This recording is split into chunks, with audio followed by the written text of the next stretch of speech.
Bonjour à tous, j'espère que vous allez bien. Je vous présente aujourd'hui une vidéo concernant les objectifs de stage infirmier de manière générale. Premièrement, il faut savoir que peu importe le service où on va pour le stage, il y a 10 compétences qu'il faut mobiliser. Le but de chaque stage, c'est d'acquérir le plus de compétences possible. Premièrement, pour valider le stage, mais surtout pour obtenir le diplôme infirmier au bout des 3 ans.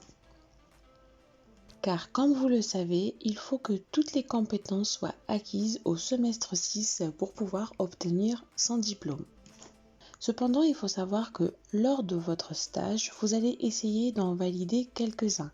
Mais c'est normal de ne pas tout valider lors d'un seul stage. C'est pas du tout ce qui est recherché.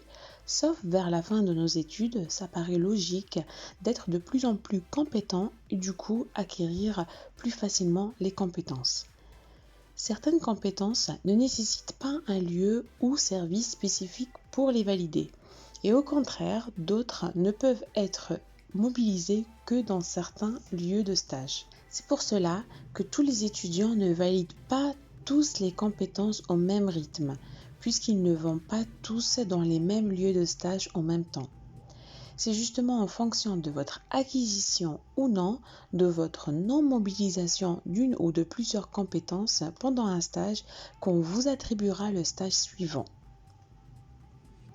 Puisque le but, c'est de vous accompagner afin que vous puissiez acquérir vos compétences et obtenir le diplôme au bout des 3 années. Et justement, en parlant d'accompagnement, avant de partir en stage, l'IFSI va vous indiquer 2 ou plusieurs compétences en particulier qu'il faudra viser pendant ce stage en fonction de votre semestre et vous devriez faire le nécessaire pour l'y valider. Mais ça ne vous empêche pas d'aller chercher à valider le reste. Donc, si vous devez retenir quelque chose, c'est que lorsque vous allez apprendre le lieu de votre stage, voyez déjà quelles compétences l'IFSI vous a demandé de valider. Ensuite, voyez les compétences que vous n'avez pas pu valider précédemment pour les retravailler. Donc, lorsque vous avez ces compétences-là en tête, vous allez formuler justement ce qu'on appelle vos objectifs de stage.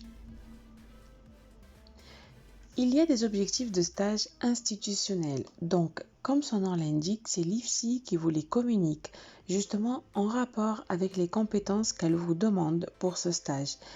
Mais il y a vos objectifs personnels qu'il ne faut surtout pas négliger, car vos objectifs personnels reflètent ce que vous voulez apprendre, vers où vous voulez avancer, ce que vous attendez de votre tuteur, et c'est avec cela qu'il va pouvoir vous accompagner. Voilà, c'est à peu près ce qu'il faut savoir avant son départ en stage de manière générale. Et dans une prochaine vidéo ou plusieurs, je vous proposerai des objectifs de stage pour des services ou des structures spécifiques.